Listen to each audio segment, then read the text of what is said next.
In today's video, I want to make some comments about the new release of Ubuntu. See, I've tried Ubuntu 21.10 beta before its release and had a few issues, but I figured it would probably get resolved before the release about midway through October. So after the release, I installed it a few more times in virtual machines and noticed some key differences in the system depending on the choices made during install. And one of the VMs I was using ext4. One of them I was using ZFS. And I had really high hopes for ZFS in Ubuntu this time around. But the main difference between these two is, as far as user-facing differences, is that ZFS, in my experience, was way slower than ext4. The system was snappy, no pun intended, when using ext4. Now, this video is not to bash ZFS. I love ZFS. I owe a huge debt of gratitude to ZFS for being able to recover all of my files after a lightning strike a few years ago. But in this particular instance, especially concerning snaps, it was slower. More featureful, but slower. Now, I didn't have all of the issues that DT had in his video, but I did have a few. The issues that I had were more GNOME user experience and me being set in my ways than with Ubuntu. But there were some other things with Ubuntu. Now, Firefox was indeed a snap package when I first installed Ubuntu 21.10. But after running sudo snap remove Firefox and sudo apt install Firefox, I was pleased to see that it actually did install the deb package instead of the snap. On the whole, snap packages were a little slower to launch than the deb packages in my ext4 install, and way slower in my ZFS install. But that's not really the point I'm trying to make. So here's my point.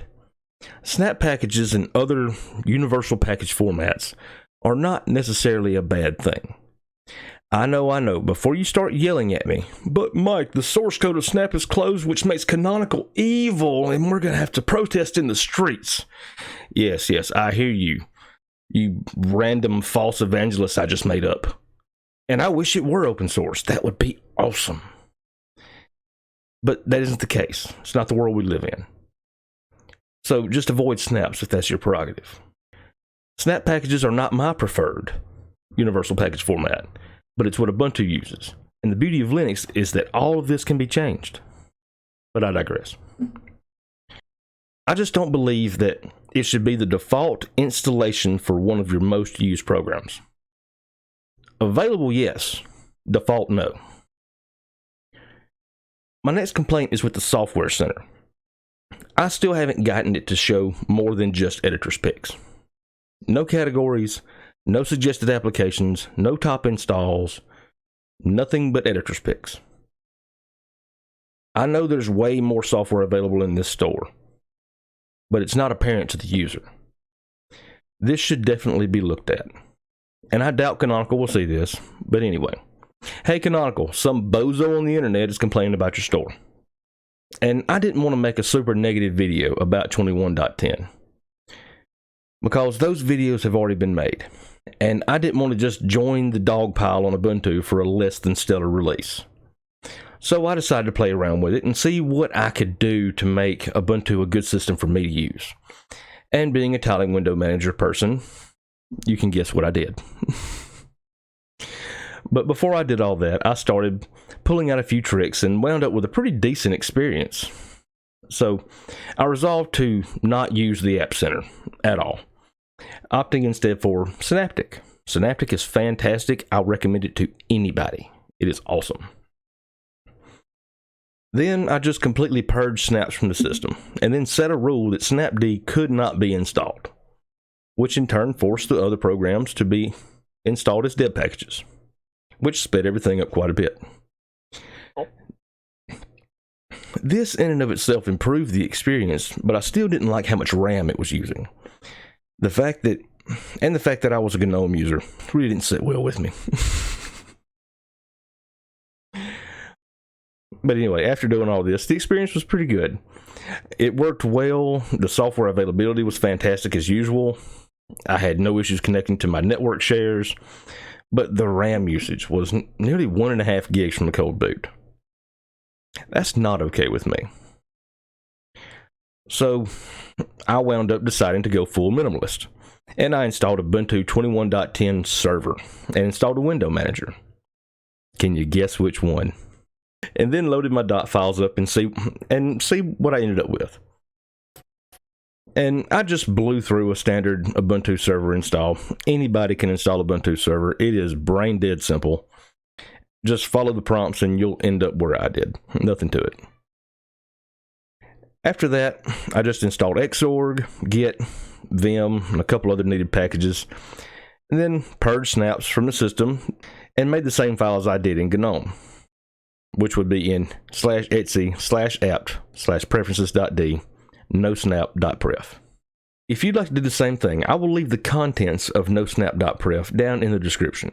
Then I just enabled source repos in etc apt sources.list, ran updates, then built the dependencies for SpectreWM with one command, sudo apt build dep SpectreWM. I got the most recent version of SpectreWM from GitHub, ran make and symlinked the binary and the library where they needed to go. I did import my dot files and my build.st off camera, so sorry I don't have any footage of that, but I may make a video on just that in the future, either in Debian or Dev1. It's the same steps pretty much. So this is what I wound up with. This is my updated configuration of SpectreWM installed on Ubuntu 21.10. It has no display manager, so I opted for StartX. It has ZSH configured nicely in my opinion. It has a custom fetch script that's super fast, and most of the information that I need is displayed in these colorful icons in the bar script across the top. It has the Synaptic Package Manager installed on top of that, and it's lightweight and it works really well.